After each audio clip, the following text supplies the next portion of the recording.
মুহূর্তে গোটা কলকাতা বুঁদ হয়ে আছে কেকেআর আর রয়্যাল চ্যালেঞ্জার্স বেঙ্গালুরুর ম্যাচ নিয়ে। আন্দ্রে রাসেল ভার্সেস বিরাট কোহলিকে নিয়ে যখন কলকাতা উত্তাল, তখনই অনেকটা নিঃশব্দে মোহনবাগান এবং ইস্টবেঙ্গলের জনতার এককালের হৃদয়ের মানুষ আব্দুল খালেক কলকাতায়। আগামীকাল মেহমাডান স্পোর্টিংয়ের ইফতার পার্টিতে শানে মেহমাডান পুরস্কার পাবেন আব্দুল খালেক। খালেক রয়েছেন মধ্য কলকাতার এক হোটেলে, আর সেখানেই আমি ইডেন থেকে ছুটে এসেছি। জয় চৌধুরী খালেককে আমরা দেখেছি যখন আমরা সাংবাদিকতায় 5-7 বছর কেটেছে, তখন কলকাতায় খালেককে আমরা দেখেছি।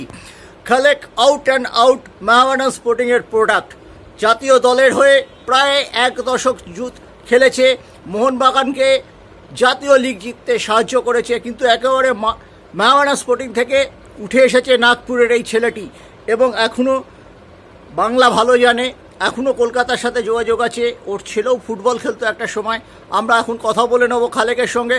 খালেক, এই যে শানি মেহমাডান এই পুরস্কার পেয়ে এবং কলকাতায় এসে তোমার কেমন লাগছে? আমি অনেক ভালো লাগছে, আমি অনেক ভালো লাগছে এই জন্যে কি আমি একটা মোহামেডান স্পোর্টিং কলকাতা থেকে আমি নাগপুর থেকে এসে আমি কলকাতা থেকে ছোট ছোট ফুটবল খেলেছি। এটা আমি তো অনেক খুশি আছে, মনে হয় कि हमें एक अनेक बहुत ज़्यादा खुशी है कि हम एक कलकत्ता में आके फुटबॉल खेला, और इस Mohammedan sporting Mohun Bagan east Bengal यानी जो कलकत्ता का माहौल है उसके अंदर हम एक जो फुटबॉल खेला, हमको जो खुशी मिली, जो रिस्पेक्ट मिले इस कलकत्ता के पब्लिक से, कलकत्ता के क्लब से, यानी जो सपोर्टर है आज कलकत्ता के अंदर में ईस्ट बंगाल मोहनबागान मोहम्मडन, इन सब से मुझे बहुत प्यार मिला, बहुत मोहब्बत मिली। इन्होंने बहुत सराहा, हमें बहुत रिस्पेक्ट दिया, और आज भी मोहम्मडन स्पोर्टिंग क्लब ने जो शान मोहम्मडन दिया, हम मोहम्मडन स्पोर्टिंग क्लब के सपोर्टर्स, मोहम्मडन क्लब के ऑफिशियल, उन सब का शुक्रिया अदा करते हैं। शुक्रिया अदा करने के बाद में उनको बहुत बहुत शुक्रिया बोलने का, यानी उन्होंने इतना मौका दिया हमें कि क्या बता नहीं सकते। यानी इतनी खुशी हुई मुझे इस बात की कि एक मेरे को यानी इतने दिन के बाद में क्लब ने इतना बड़ा टूर्नामेंट अवार्ड दिया, मुझे बहुत खुशी हुई इस बात की।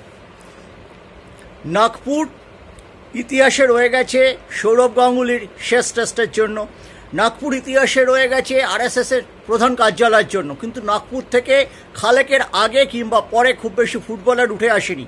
কিন্তু তুমি ফুটবলার কি করে হলে, একেবারে ছোটবেলার কথা যদি একটু বলো। तो हमारे घर में यानी फुटबॉल का, जिस एरिया में मैं रहता हूँ नागपुर में मोमिनपुरे में, वहाँ फुटबॉल का ही सबसे ज़्यादा माहौल है।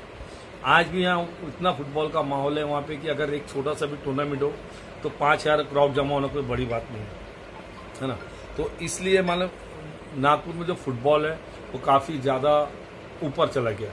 तो उसमें मेरे 2 भाई के, सभी भाई खेल के 2 भाई इम्प्रेस मिल होते, एक सेंटर रेलवे में खेलते बांग्ला एक हाँ, हमारे 2 भाई छिलो, बड़ो भाई दादा छिलो, एक नाम आछे मोहसिन जमाल, एक असलम जमाल, बड़ो आछे जो असलम जमाल आछे, छोटो मोहसिन जमाल आछे। हमारे जो छोटो भाई छिलो मोहसिन जमाल আমার থেকে বড় ছিল, ওটা অনেক দারুণ ফুটবল খেলে। আমি ওটা দেখে দেখে আমি কেন আমি ভালো ফুটবল খেলতে পারবে না, তো আমি এই জন্যই স্টার্ট করেছি ফুটবল খেলে। এটা বচপন থেকে ছোট ছিল जभी আমি ফুটবল স্টার্ট করে দিয়েছি। আমি দেখলাম पहले আমি গোলকিপার ছিল, ফার্স্ট টাইম আমি গোলকিপার ছিল, लेकिन फिर ফরওয়ার্ড এসে গেছে।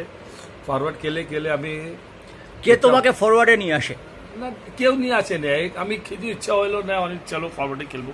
আমি স্টার্ট গোলকিপারই খেলেছিল। আচ্ছা, তো আমার ভাই ছিল ওটা জন্য আমি দেখতে দেখতে স্টেট খেলেছে, মহারাষ্ট্র স্টেট ফার্স্ট টাইম।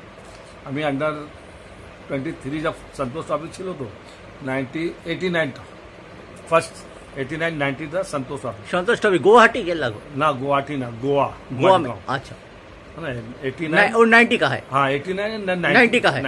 89 ওটা আমি ফার্স্ট টাইম মহারাষ্ট্রকে, ওদিকে মহারাষ্ট্র থেকে টপ স্কোরার হলো, ওই জন্য আমি স্টার্ট করেছি। ফার্স্ট টাইম আমি গোয়াতে মহারাষ্ট্র টিম থেকে খেলেছি, ফার্স্ট টাইম কোয়ালিফাই হলো মহারাষ্ট্র কোয়ার্টার ফাইনাল থেকে, তো গোয়া গিয়েছিল, ওখান থেকে আমি স্কোর খেলেছি। ফির নেক্সট ইয়ার ফির अगेंस्ट संतोष ट्रॉफी আমি মহারাষ্ট্রের জন্য খেলেছি। তো আমি ওদিকে উইনার ছিল, তো ওখান থেকে আমার একটা মুস্তাক ভাই ছিল, একটা মোহাম্মদ মাসুদ, ওই থেকেই লোক ছিল, ও মোহাম্মডান স্পোর্টিংয়ের সিক্রেটারি ছিল। মাসুদ ভাই যে আছে ওটা সিক্রেটারি ছিল, আর মুস্তাক ভাই মেম্বার ছিল। তো ওটা আমি এদিকে নিয়ে এসেছে, আমি ওটা জব করি রেলে। ফার্স্ট টাইমে স্টার্ট করতে রেলে আমি 91টায় জয়েন করেছি, মুশকিল से 2 मंथ 3 মান্থ হলো। তো এসে फिर আমি কলকাতা এসেছে। ফার্স্ট টুর্নামেন্ট আমি খেলেছে 2 মার্চ में एयरलाइंस गोल्ड कप আমি নেপালে अगेंस्ट 2 গোল করেছি ফার্স্ট ম্যাচে। সেকেন্ড ম্যাচ একটা আর খেলেছে কোই টিম ছিল, फिर ওটা ইস্ট বেঙ্গল ছিল, अगेंस्ट ইস্ট বেঙ্গল আমি 2-1 से সেমিফাইনাল হারেছে। এক গোল ইস্ট বেঙ্গল 2 করেছে গোল, একটা আমি করেছি। তো আমি the first time first tournament पे আর টপ স্কোর হয়ে গেল বলে তো আমি একটা ফুল কনফিডেন্স পেয়ে গেছি। ওই এয়ারলাইন্স ট্রফি তোমাকে প্রতিষ্ঠা দিয়েছিল ময়দানে, ওটা আমি তোমার পায়ের তলায় জমি শক্ত করেছিল। কোচটা কে ছিল? उस टाइम तपनज्योति मित्र, তপনজিৎ মিত্র। মনে হয় তপনজ্যোতি মিত্র।